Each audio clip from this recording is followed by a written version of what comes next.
दोस्तों, हमारा देश कोरोना संक्रमण के साथ साथ ऑक्सीजन क्राइसिस से भी जूझ रहा है। ये बात हम सब लोग जानते हैं। पर ऑक्सीजन की जरूरत पड़ती किसे है? ऑक्सीजन की जरूरत सिर्फ उस कोरोना के पेशेंट को पड़ती है जिसकी ऑक्सीजन 94 से नीचे आ जाए। और वैसे 92 या 90 का लास्ट लेवल रखा जाता है इसका, जिससे नीचे उसकी हो जाती है उसी को ऑक्सीजन दिया जाता है। आपने खबरों में भी सुना होगा कि बहुत से देशों ने भारत को ऑक्सीजन कंसंट्रेटर दिए। उसके अलावा फ्रांस ने इंडिया में ऑक्सीजन प्लांट लगाने के लिए हेल्प करी। साथ ही भारत की सरकार भी पूरे भारत में ही ऑक्सीजन के प्लांट लगाने के लिए भी हेल्प कर रही है। और रेलवे के द्वारा ऑक्सीजन की सप्लाई को बढ़ा दिया गया है। तो ये काम बहुत ही तेजी से हो रहे हैं और ये सिर्फ इसलिए हो रहे हैं ताकि मरीज को, पेशेंट को, जिसको ऑक्सीजन की कमी हो रही है उसको मिल सके।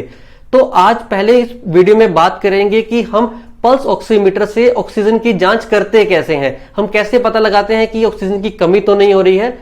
जो पेशेंट कोरोना का है उसको हर 2 घंटे में अपनी ऑक्सीजन की जांच करते रहना चाहिए, क्योंकि उसके शरीर में निमोनिया बनने का खतरा रहता है और निमोनिया बनने की वजह से आपकी ऑक्सीजन भी कम हो सकती है। तो सबसे पहले तो आपके पास एक पल्स ऑक्सीमीटर होना चाहिए।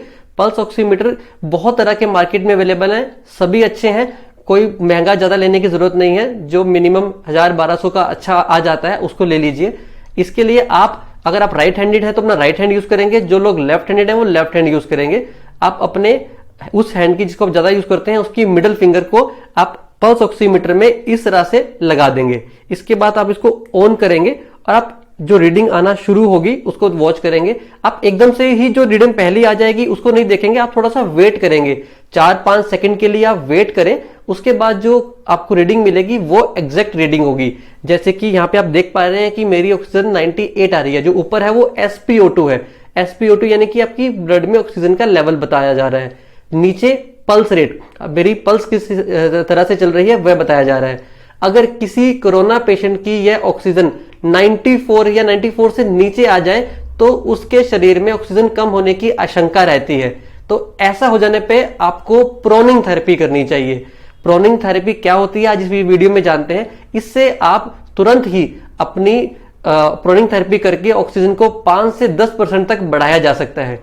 इसके लिए आपको कुछ नहीं, आपको घर पर ही अपने एक बेड पर कुछ तकिए लगाने हैं और पल्स ऑक्सीमीटर को इसी तरह से अपनी उंगली में लगा कर रखना है, उसको ऑन कर लेना है। इस तरह से मैं बताऊंगा आपको प्रोनिंग थेरेपी कैसे की जाती है। आपको एक तकिया लेना है, पहले उसको अपने लिटा रख देना है और इस पे अपनी छाती यानी कि चेस्ट को रखना है। ठीक है, अब आपको मैं करके दिखाऊंगा ये कैसे किया जाता है। दोस्तों, ये प्रोनिंग पोजिशन होती है। इसमें आप देख रहे हैं कि मैंने 3 पिलोज का इस्तेमाल किया है। एक पिलो मैंने अपनी चेस्ट के नीचे यानी कि छाती के नीचे रखा है, दूसरा पिलो मैंने यहां पर आपकी अपनी हिप के नीचे रखा है और थर्ड पिलो मैंने नीचे टांगों के पास रखा है। ऐसा इसलिए ताकि मेरी छाती पर दबाव पड़े इस पिलो से और मैं प्रोनिंग थेरेपी में जो इनहेलेशन एक्सहेलेशन करूं वो अच्छे से हो पाए। पर इसमें खास बात ध्यान रखनी है कि आपने पेट के नीचे यहां पर आपने कुछ पिलो नहीं रखना है, पूरी यहां पे जगह होनी चाहिए आपके पास, ये आपका हाथ आराम से यहां पे जा सके आपका। इसके बाद आपने साथ में ध्यान रखना है कि आपने साथ में पल्स ऑक्सीमीटर भी लगा के रखा होना चाहिए। इसके बाद आपने एक्सरसाइज करनी है, आपने बस इनहेलेशन और एक्सहेलेशन करनी है अच्छे से। जैसे कि आप लंबा सांस लेंगे ऐसे,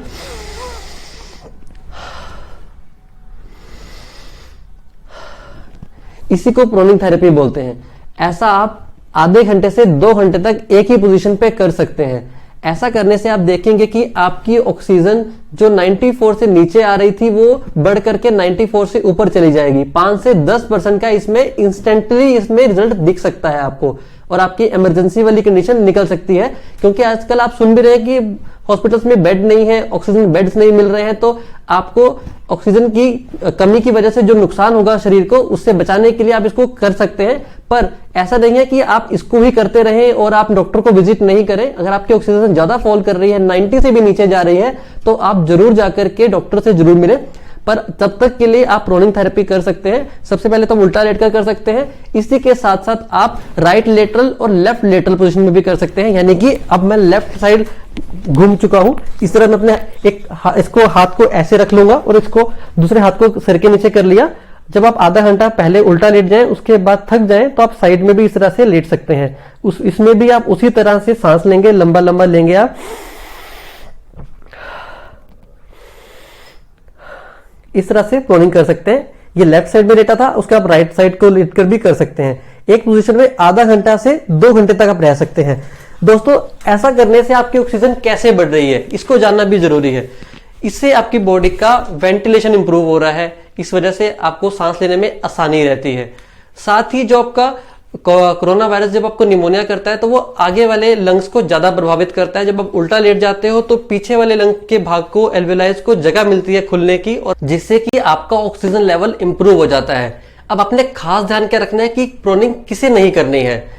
जो फीमेल्स प्रेग्नेंट है वह प्रोनिंग नहीं कर सकती हैं। साथ ही अगर किसी की कोई हार्ट की कोई कंडीशन है तो वह प्रोनिंग नहीं कर सकता। किसी को स्पाइनल की दिक्कत रहती है या पेल्विक फ्रैक्चर हो चुका है या उसकी फीमर में फ्रैक्चर है तो उसको भी प्रोनिंग नहीं करनी है। और एक बात खास ध्यान रखना है कि खाना खाने के जस्ट बाद आपको प्रोनिंग नहीं करनी है, कम से कम 1 से 2 घंटे का गैप के बाद ही प्रोनिंग करनी है। एक पोजीशन में आप आधे घंटे से 2 घंटे तक रह सकते हैं, उसके बाद आप पोजीशन चेंज कर ले। ऐसा आप दिन में 3 से 4 बार कर सकते हैं। प्रोनिंग तभी करें जब आपकी ऑक्सीजन फॉल करे। आपको इसके अलावा अपने कुछ पैरामीटर्स पे क्लोज आई रखनी है, जैसे कि टेम्परेचर आपका कैसा रहता है, पल्स रेट कैसी रहती है, SpO2 दिन भर कैसा रह रहा है, शुगर कैसे रह रही है, और कुछ मार्कर्स जरूर करवाते रहिए जैसे कि CBC, CRP, D डाइमर। इनकी भी बहुत इंपॉर्टेंस रहती है, जिससे कि पता चलता है कि आपका डिजीज कैसा प्रोग्रेस कर रहा है। अगर आप होम आइसोलेटेड हैं तो अपने डॉक्टर्स के टच में रहें, उनको जरूर उनसे कंसल्ट करते रहें अपनी रिपोर्ट्स के बारे में, अपनी ऑक्सीजन के बारे में, और जल्दी से स्वस्थ हो जाएं। और आप अपने खान पान का भी ध्यान रखें। अपने खान पान के लिए क्या कर सकते हैं उसके लिए मैंने एक अलग से वीडियो बनाई है, उसको आप डिस्क्रिप्शन पे चेक कर सकते हैं। और इस इंफॉर्मेशन को ज्यादा से ज्यादा लोगों के साथ शेयर जरूर करें। शुक्रिया।